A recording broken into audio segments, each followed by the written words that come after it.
നമസ്കാരം. ഇന്ത്യൻ ജനത ഏറ്റവും അധികം വിശ്വസിക്കുന്ന ബ്രാൻഡാണ് ടാറ്റ ഗ്രൂപ്പ്. രാജ്യത്തിന്റെ വളർച്ചയിൽ നിസ്തുലമായ സംഭാവന നൽകിയ വ്യവസായ ഗ്രൂപ്പ്. ഉപ്പ് മുതൽ വാഹന നിർമ്മാണം വരെയുള്ള ബിസിനസ് ടാറ്റ ഗ്രൂപ്പിനുണ്ട്. ഇന്ത്യൻ പാർലമെന്റ് പോലും നിർമ്മിച്ച അനുഭവ സമ്പത്തുള്ളവരാണ് ടാറ്റ ഗ്രൂപ്പ്. ഈ വിശ്വസ്തമായ ബ്രാൻഡ് ഒരു പുതിയ ചൂട് വെക്കുമ്പോൾ അത് കേരളത്തിനും അഭിമാന നേട്ടമായി മാറിയേക്കും. ടാറ്റ ഗ്രൂപ്പ് കപ്പൽ നിർമ്മാണ രംഗത്തേക്ക് കന്യംഗത്തിന് ഒരുങ്ങുമ്പോൾ അതിനായി തെരഞ്ഞെടുക്കുന്നത് കേരളത്തെയാണ്. കപ്പൽ നിർമ്മാണ മേഖലയിൽ 10,000 കോടി രൂപയുടെ വമ്പൻ നിക്ഷേപം നടത്താൻ സന്നദ്ധത അറിയിച്ച് ടാറ്റ ഗ്രൂപ്പ് സംസ്ഥാന സർക്കാരിന് അപേക്ഷ നൽകി. പദ്ധതിയുടെ പ്രപ്പോസൽ ലഭിച്ചതായും ഒരു മാസത്തിനകം ആവശ്യമായ ചർച്ചകൾ പൂർത്തിയാക്കി അന്തിമ തീരുമാനമെടുക്കുമെന്നും മുഖ്യമന്ത്രി വി ഡി സതീശൻ വ്യക്തമാക്കി. വിഴിഞ്ഞം അന്താരാഷ്ട്ര തുറമുഖത്തിന്റെ വലിയ സാധ്യതകൾ പ്രയോജനപ്പെടുത്തി മിഷൻ സമുദ്ര പദ്ധതിയുടെ ഭാഗമായിട്ടാണ് ഈ തന്ത്രപ്രധാന നീക്കം. അന്താരാഷ്ട്ര വാർത്താ ഏജൻസിയായ ബ്ലൂംബർഗിന് നൽകിയ പ്രത്യേക അഭിമുഖത്തിലാണ് മുഖ്യമന്ത്രി ഈ അഭിമാനകരമായ നേട്ടം വെളിപ്പെടുത്തിയത്. വ്യവസായ ഭീമന്മാരായ ടാറ്റയുമായി സർക്കാർ നടത്തുന്ന ചർച്ചകൾ സജീവമാണെന്നും കപ്പൽ നിർമ്മാണശാലയ്ക്ക് ആവശ്യമായ ഭൂമി സംസ്ഥാന സർക്കാർ വിട്ടു നൽകുമെന്നും മുഖ്യമന്ത്രി ഉറപ്പു നൽകി.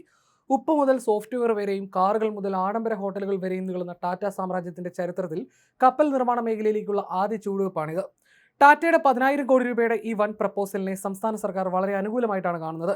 അടുത്ത ഒരു മാസത്തിനുള്ളിൽ തന്നെ ആവശ്യമായ അനുമതികൾ നൽകാൻ കഴിയുമെന്നാണ് സർക്കാർ പ്രതീക്ഷിക്കുന്നത്.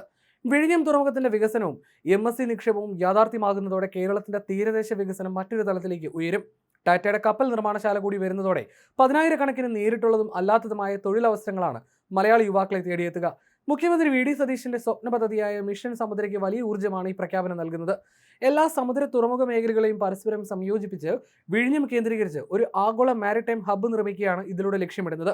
ഇന്ത്യയിലെ ആഭ്യന്തര കപ്പൽ നിർമ്മാണ ശേഷി അതിവേഗം വർദ്ധിപ്പിക്കാനും ആഗോള സമുദ്ര വ്യാപാരത്തിൽ രാജ്യത്തിന്റെ സ്വാധീനം ഉറപ്പിക്കാനും കേന്ദ്ര സംസ്ഥാന സർക്കാരുകൾ ശ്രമിക്കുന്ന ഈ ഘട്ടത്തിൽ ടാറ്റ ഗ്രൂപ്പ് കൂടി ഈ രംഗത്തേക്ക് വരുന്നതോടെ കേരളത്തിന്റെ സാമ്പത്തിക അടിത്തറ പൂർണ്ണമായി മാറിമറിയുമെന്നാണ് വിലയിരുത്തൽ. കൂടുതൽ വിശദാംശങ്ങൾ ചർച്ചകൾക്ക് ശേഷം ഔദ്യോഗികമായി പുറത്തുവിടുമെന്നും മുഖ്യമന്ത്രി വ്യക്തമാക്കി. അതേസമയം ഇതുമായി ബന്ധപ്പെട്ട് പ്രതികരണം നടത്താൻ ടാറ്റ ഗ്രൂപ്പ് ഇതുവരെ തയ്യാറായിട്ടില്ല. കപ്പൽ നിർമ്മാണ ശേഷി വലിയ രീതിയിൽ ഉയർത്താനുള്ള നീക്കങ്ങളുമായി ഇന്ത്യ മുന്നോട്ട് പോകുന്നതിനിടയിലാണ് ടാറ്റയുടെ നിക്ഷേപ വാർത്തയും പുറത്തു വരുന്നത്. കപ്പൽ നിർമ്മാണം വ്യാപിപ്പിക്കാനായി ദക്ഷിണ കൊറിയയുമായി സഹകരിക്കാനും ഇന്ത്യ തീരുമാനമെടുത്തിരുന്നു. കേരളത്തിലെ പ്രധാന തുറമുഖങ്ങളായ കൊച്ചി, വിഴിഞ്ഞം എന്നിവയോട് ചേർന്ന് കപ്പൽ നിർമ്മാണശാലകളും റിപ്പയറിംഗ് കേന്ദ്രങ്ങളും സ്ഥാപിക്കാൻ തീരുമാനിച്ചിട്ടുണ്ട്. ഇതിന്റെ ഭാഗമായാണ് ടാറ്റയുടെ നിക്ഷേപം. ഗൗതം അദാനിയുടെ നേതൃത്വത്തിലുള്ള അദാനി ഗ്രൂപ്പ് വിഴിഞ്ഞം തുറമുഖത്തിനായി മെഡിറ്ററേനിയൻ ഷിപ്പിംഗ് കമ്പനിയിൽ നിന്ന് നിക്ഷേപം സ്വീകരിച്ചതിന് പിന്നാലെയാണ് ടാറ്റയുടെ കേരളത്തിലേക്കുള്ള കടന്നുവരവ്. വിഴിഞ്ഞം തുറമുഖത്തിലേക്കുള്ള MSCയുടെ നിക്ഷേപം ഇപ്പോഴും സർക്കാരിന്റെ പരിഗണനയിലാണ്. മുഖ്യമന്ത്രി വി ഡി സതീശൻ തന്റെ കന്നി ബജറ്റ് പ്രസംഗത്തിൽ മിഷൻ സമുദ്ര പദ്ധതി അവതരിപ്പിച്ചിരുന്നു. കേരളത്തിന്റെ ഏകദേശം 600 കിലോമീറ്റർ തീരപ്രദേശം, 2 രാജ്യാന്തര തുറമുഖങ്ങൾ, ഒരു കണ്ടെയ്നർ ട്രാൻസ്ഷിപ്മെന്റ് ടെർമിനൽ, 17 ചെറുകിട തുറമുഖങ്ങൾ, മറ്റ് നിരവധി ജലസ്രോതസ്സുകളും വിഭവങ്ങളും സംയോജിപ്പിച്ച് അടുത്ത 5 വർഷത്തിനുള്ളിൽ ആഗോള നാവിക ഭൂപടത്തിൽ സംസ്ഥാനത്തെ ഒരു ശക്തിയാക്കി ഉയർത്തുകയാണ് പദ്ധതിയുടെ ലക്ഷ്യമെന്ന് മുഖ്യമന്ത്രി വിശദീകരിച്ചിരുന്നു.